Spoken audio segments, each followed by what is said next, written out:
Assalamualaikum warahmatullahi wabarakatuh. Perkenalkan, nama saya Muhammad Ziyad dari NIM 2018 101103111572. Saya dari kelas I, ingin menjelaskan tentang hukum pasar modal. Yang pertama, saya akan menjelaskan definisi hukum pasar modal. Hukum pasar modal adalah hukum yang mengatur tentang hubungan antara investor dan emiten atau perusahaan publik dengan mempergunakan perantaraan lembaga bursa efek sebagai tempat bertemunya. Kemudian yang kedua, saya menjelaskan konsep hukum pasar modal. Pasar modal bertindak sebagai mediator kepentingan investor dengan perusahaan ataupun institusi pemerintah. Untuk mencapai titik keseimbangan antara hak dan kewajiban, keduanya harus ada hukum yang mengaturnya, yaitu hukum pasar modal atau biasa disebut capital market law.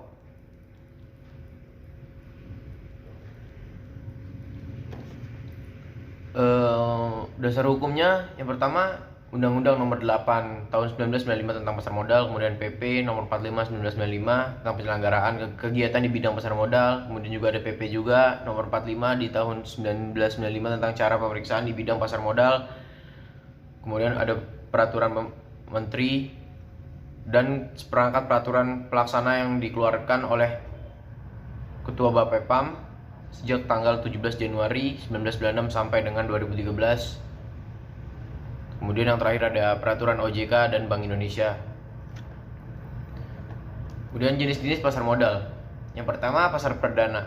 Pasar perdana itu penjualan perdana efek atau penjualan efek oleh perusahaan yang menerbitkan sebelum efek tersebut dijual ke bursa. Kemudian yang kedua ada bursa paralel.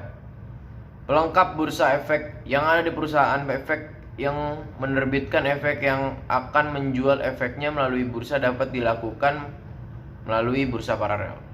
Kemudian yang ketiga ada pasar sekunder. Penjualan efek setelah penjualan pada pasar perdana berakhir dan dijual sahamnya di lantai bursa. Kemudian ada fungsi pasar modal. Fungsi pasar modal yaitu yang pertama, sarana untuk menghimpun dana-dana masyarakat untuk disalurkan ke dalam kegiatan-kegiatan yang produktif.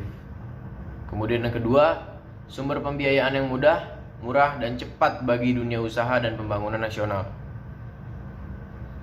Kemudian yang ketiga, mendorong terciptanya kesempatan berusaha dan sekaligus menciptakan kesempatan kerja. Yang keempat, mempertinggi efisiensi alokasi sumber produksi. Yang kelima, sebagai alternatif investasi bagi para pemodal. Kemudian ada instrumen pasar modal. Yang pertama ada saham. Saham biasa, saham dibagi dua, saham biasa dan saham preferen. Kemudian ada obligasi. Obligasi pemerintah, obligasi perusahaan, obligasi retail. Kemudian ada derivatif. Kontrak opsi saham atau bisa disebut KOS. Kontrak berjangka indeks, waran, dan right. Kemudian ada reksadana. Reksadana pasar uang, reksadana pendapatan tetap, reksadana saham, reksadana campuran. Kemudian dan lain-lain. Seperti contohnya Premier ETF LQ45, 45, dan investasi real estate, efek beraguna aset instrumen syariah. Efek beraguna aset dan instrumen syariah.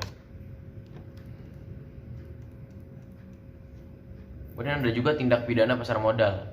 Ini diatur dalam bab 11 UU PM, Undang-Undang Pasar Modal, yang menentukan yang pertama ada tentang penipuan, kemudian manipulasi pasar, dan perdagangan orang dalam insider trading.